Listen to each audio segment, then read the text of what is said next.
नमस्ते दोस्तों, आप देख रहे हैं इंडिक डिवाइन, जहां आत्मा की यात्रा रुकती नहीं, बस बदलती है।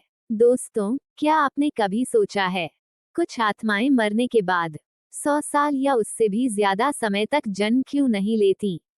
क्या वो कहीं और चली जाती हैं? क्या वो हमारे आसपास भटकती हैं? या फिर किसी सूक्ष्म लोक में फंसी होती हैं? आज हम जानेंगे सूक्ष्म लोकों का वो रहस्य जो बहुत कम लोग जानते हैं।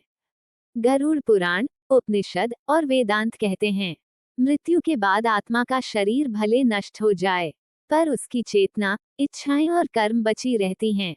मरण के बाद आत्मा सीधे अगला जन्म नहीं लेती, उसे गुजरना होता है स्वर्ग, पितृलोक, नरक या किसी सूक्ष्म स्तर के विचार लोक से। अब हम ऐसे कुछ कारणों के बारे में बताने जा रहे हैं, जिसके वजह से आत्मा को तुरंत नया जन्म नहीं मिलता। 1. अधूरी इच्छाएं और मोह। जो आत्मा संसार से जुड़ी होती है, वो बार बार पृथ्वी पर लौटती है, पर जब उसकी इच्छाएं पूरी नहीं होती, वो भटकती है। 2. पाप या अधर्म। कुछ आत्माएं दंड के लिए सूक्ष्म नरकों या प्रेत लोक में फंस जाती हैं। वहां वो दशकों या शताब्दियों तक रह सकती हैं। 3. पुण्य आत्माएं। कुछ आत्माएं इतनी पुण्यशाली होती हैं कि उन्हें अगला जन्म चुनने का अवसर मिलता है। वे ध्यान, तपस्या या देवलोक में समय बिताती हैं।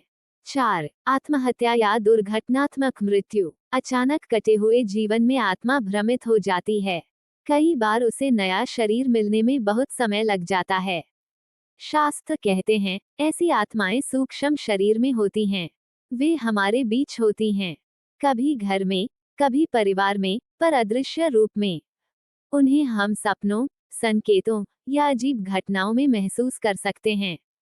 पितृलोक, प्रेतलोक और तपोलोक जैसे कई अदृश्य आयाम हैं जहां ये आत्माएं रहती हैं। कभी कभी आत्मा पुनर्जन्म के बजाय मोक्ष की ओर बढ़ती है, अगर उसने पिछले जन्मों में कठोर तप, भक्ति और गुरु सेवा की हो।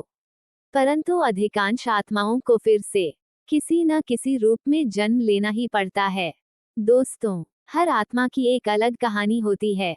कुछ आत्माएं इस पृथ्वी पर लौटती हैं, कुछ सूक्ष्म लोकों में फंसी रह जाती हैं, और कुछ आत्माएं ईश्वर में विलीन हो जाती हैं।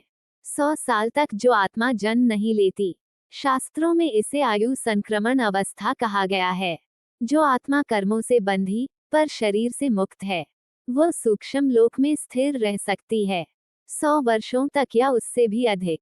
इस दौरान आत्मा अपनी पिछली भूलों को समझती है, कई बार दूसरों को संकेत देती है, कभी कभी पीड़ा में तड़पती है जब कोई उसे सुन नहीं पाता।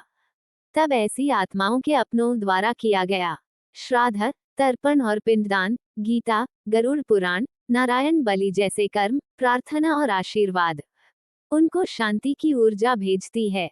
दोस्तों, हर आत्मा की मंजिल प्रकाश है, परंतु कुछ आत्माएं अपनी ही छाया में खो जाती हैं। वो तब तक जन्म नहीं लेती जब तक हम उन्हें पुकारते नहीं, उन्हें छोड़ते नहीं या उन्हें क्षमा नहीं करते। इसलिए दोस्तों, जो आत्माएं रुकी हैं, भटकी हैं, उनके लिए ये ज्ञान, ये कर्म और यह भावना उनकी राह बन सकती है। आज की जानकारी यही तक। वीडियो आपको कैसी लगी कमेंट करके जरूर बताना। वीडियो अच्छी लगी हो तो एक लाइक करके चैनल को सब्सक्राइब कर लेना।